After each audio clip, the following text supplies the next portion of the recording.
कहते हैं कि जंगल सिर्फ जानवरों के घर नहीं होते, वहाँ कुछ ऐसा भी रहता है जो दिखाई नहीं देता लेकिन महसूस सबको होता है।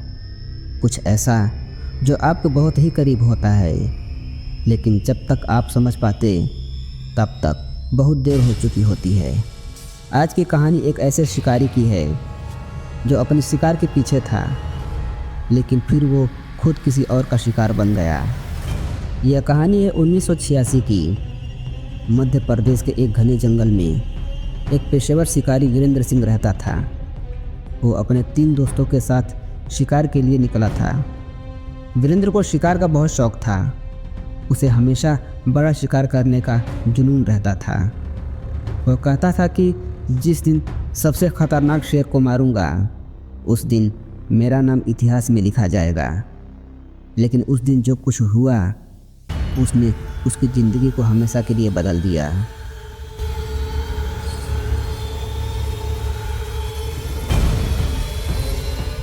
चारों दोस्त सुबह के समय गाड़ी में बैठकर जंगल के अंदर घुसे। गाड़ी धीरे धीरे कच्चे रास्ते पर आगे बढ़ रही थी।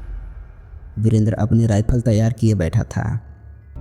बाकी 3 लोग आसपास के वातावरण पर नज़र रखे हुए थे। लेकिन जैसे जैसे वो जंगल के और अंदर गए, वहाँ का माहौल बदल गया।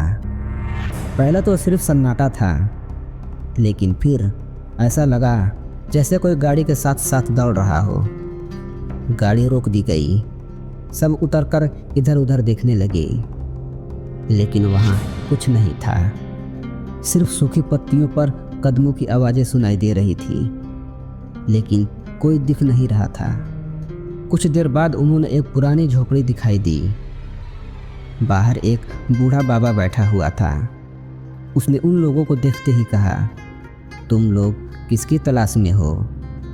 यहाँ जो ढूंढोगे वो नहीं मिलेगा, और जो नहीं ढूंढोगे वो खुद तुम्हें ढूंढ लेगा। वीरेंद्र उसकी बात सुनकर हंस पड़ा। बाबा, हम शिकारी हैं, हमें डर नहीं लगता। बाबा ने सिर झुकाकर बस इतना कहा, डर वही होता है जो दिखाई नहीं देता। शाम होते होते अंधेरा गहरा हो गया। वीरेंद्र और उसके दोस्त जंगल के बीचों बीच एक छोटी सी जगह पर रुके। वहाँ उन्होंने कैंप लगाया। अचानक रात के सन्नाटे में किसी के चिल्लाने की आहट सुनाई दी।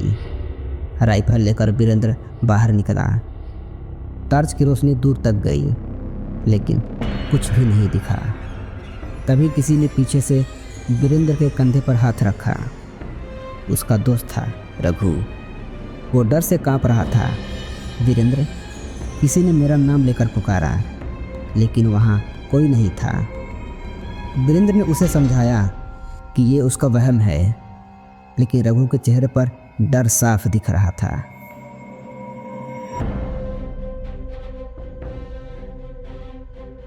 रात के 2 बजे रघु टॉयलेट के लिए बाहर निकला। फिर अचानक एक भयानक चीख गूंजी। सब दौड़कर बाहर गए। रघु जमीन पर पड़ा था। उसकी आंखें खुली हुई थी, लेकिन उसमें जान नहीं थी। वो मर चुका था। उसके गले पर गहरे पंजों के निशान थे, जैसे किसी जानवर ने नोच डाला हो, लेकिन आसपास कोई निशान नहीं था। कोई खून नहीं, कोई पंजों के निशान नहीं, सिर्फ रघु की लाश थी।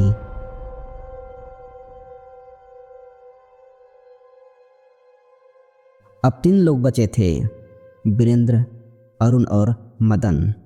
तीनों ने फैसला किया कि सुबह होते ही वो वापस लौट जाएंगे, लेकिन सुबह नहीं हुई। रात का अंधेरा और गाढ़ा होता चला गया।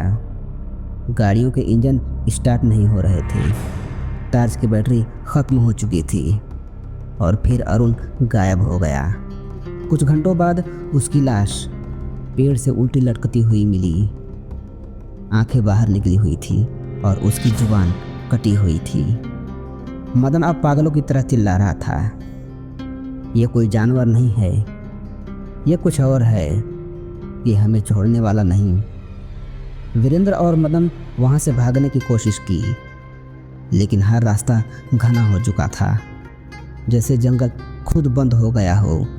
तभी फिर वो बूढ़ा बाबा सामने खड़ा मिला। उसने कहा, मैंने कहा था ना, जो नहीं ढूंढोगे वो तुम्हें खुद ढूंढ लेगा। ये जंगल तुझसे बदला लेने आया है। वीरेंद्र, तूने सैकड़ों की जानें ली है, अब तो खुद शिकार बनेगा। वीरेंद्र के हाथ से राइफल गिर गई। वो डर के मारे पसीने से भीग गया। कुछ देर बाद मदन अंधेरे में गायब हो गया और वीरेंद्र अकेला रह गया। फिर अचानक एक साया उसके सामने आया, लंबा, काला, आंखें आग जैसी लाल। फिर एक चीख और वीरेंद्र गायब। कहते हैं कि वीरेंद्र की आत्मा आज भी उसी जंगल में भटकती है।